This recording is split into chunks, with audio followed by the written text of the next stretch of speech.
Good morning po ulit. Tayo po magbahagi muli ng ating devotion sa Proverbs chapter 11 verses 1 to 6. Sabi dito, "The Lord detests the use of dishonest scales, but He delights in accurate weights.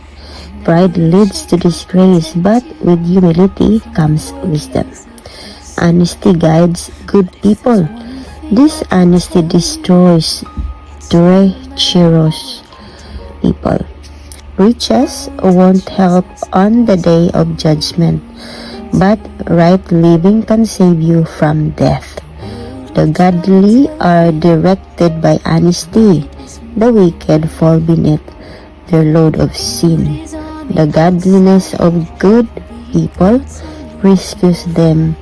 The ambition of treacherous people traps them." Purihin ng Diyos sa pagkakabasa ng kanyang mga salita. Tunay po yung mga sinasabi dito, no? Yung panukat na ginamit mo, yan din ang panukat na gagamitin laban sa iyo. Tunay na yung pride po talaga, yan yung magpapahiya sa atin balang araw, no? So, with humility, yan yung pagpapala talaga na matatanggap natin mula sa Panginoon. And then, naririnig natin yung honesty is the best policy. Tunay po. Sinasabi yan dito sa chapter 3 na honesty guides good people. Totoo. Kasi talagang, alam mo kung laging katotohanan yung sinasabi mo pa, ikot-ikutin ka man, tunay at tunay pa rin ang lumalabas. At kahit na tila ba nagulo nung ang ending niyan, maganda pa rin.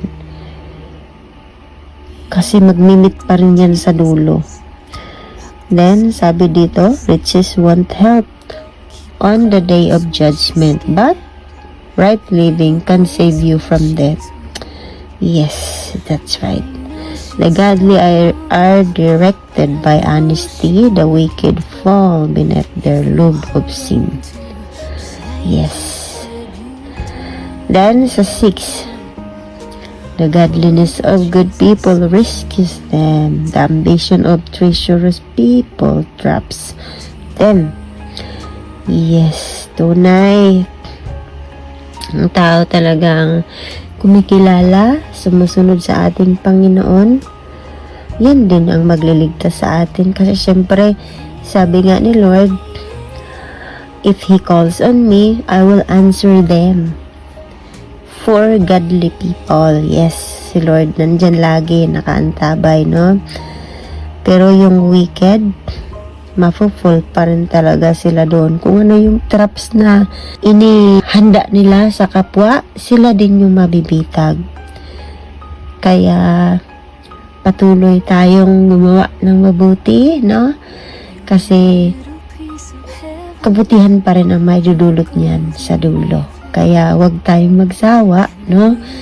Sa pagiging mabuti. Kahit na dilawa yung mga kapaligiran natin, yung mundo ay minsan hindi umaayon sa atin, pero nandyan naman si Lord nakaantabay. Kung tila ba tayo ay dihado, huwag lang tayo mag-alala kasi nandyan si Lord na magre-reveal pa rin ng katotohanan sa atin. Siya yung tagapagtanggol, di natin kailangan ng maraming paliwanag pa.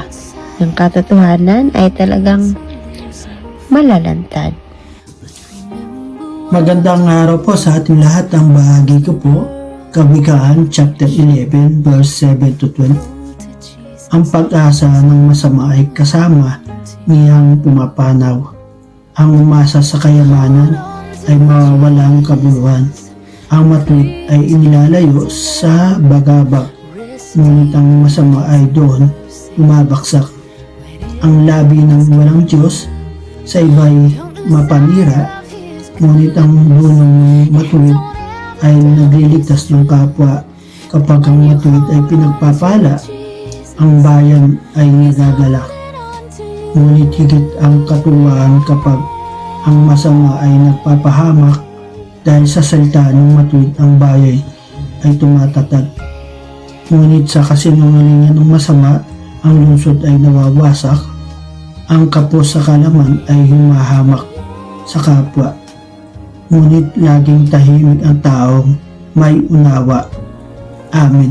God bless po sa ating lahat. Mapagpalang araw po sa ating lahat. Ang aking pong bahagi ngayon ay mula sa Aklat ng Mga Kawikaan, Kabanata 11, talata 13 hanggang 18. Walang maitatago sa bibig ng madaldal, ngunit ang tunay na kaibigan, iyong mapagkakatiwalaan. Sa kakulangan ng tuntunin, ang bansa ay bumabagsak, ngunit sa payo ng nakararami, tagumpay ay tiyak. Ang nananagot para sa iba, sa gusot ay nasasadlak, ngunit ang ayaw gumarantiya ay malayo sa bagabag. Ang babaeng mahinhin ay nag-aani ng karangalan, ngunit ang walang dangal, tambakan ng kahihiyan. Lagi sa kahirapan ang taong tamad, ngunit masagana ang buhay ng isang masipag. Ang taong mabait ay nag-iimpok ng kabutihan, ngunit winawasak ng marahas ang sarili niyang buhay. Ano man ang anihin ng masama ay walang kabuluhan, ngunit ang gawang mabuti ay may pagpapalang taglay. Amen. Good morning po sa ating lahat. Ang babasahin ko po ngayon ay matatagpuan sa Book of Proverbs, chapter 11, verses 19 to 25. Ang sabi po dito, ang taong nasa matuwid ay makasusumpong ng buhay, ngunit ang landas ng masama ay patungo sa kamatayan. Ang kaisipang masama kay Yahweh ay kasuplam-suplam, ngunit ang lakad ng matuwid kay Yahweh ay kasiyahan. Ang taong masamay di makakaligtas sa kaparusahan, ngunit hindi maaano ang nabubuhay sa katwiran.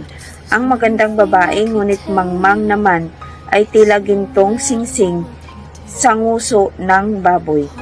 Anumang nais ng matuwid ay nagbubunga ng kabutihan, ngunit ang mahihintay lang ng masama ay kaparusahan. Ang taong mapagbigay ay lalong yumayaman, ngunit naghihirap ang tikom ng mga kamay. Ang taong matulungin, sasagana ang pamumuhay, at ang marunong tumulong ay tiyak na tutulungan. Amen. Purihin po ang Panginoon sa pagkakabasa ng kanyang mga salita. Isang mapagpalang umaga sa ating lahat mga kapatid. Ang aking pong babasahin para sa ating daily devotion ay nasa Proverbs chapter 11 verses 26 to 31. Siyang humahawak ng trigo ay susumpain siya ng bayan, ngunit kapurihan ay nagpapasaulo niya na nagbibili niyaon. Siyang humahanap na masikap ng mabuti ay humahanap ng lingap, ngunit siyang kumakatha ng sama ay sa kanya lalagpak. Siyang tumitiwala sa kanyang mga kayamanan ay mabubuwal, ngunit ang matuwid ay mamumukadkad na parang sariwang dahon. Siyang bumabagabag sa kanyang sariling sangbahayan ay magmamana ng hangin, at ang mangmang ay magiging alipin ng pauta ng pantas sa puso. Ang bunga ng matuwid ay punong kahoy ng buhay, at siyang pantas ay humihikayat ng mga kaluluwa. Narito ang matuwid ay gagantihin sa lupa, gaano pa nga kaya ang masama at makasalanan. Amen. Purihin ang ating Panginoon sa pagkabasa ng kanyang mga salita.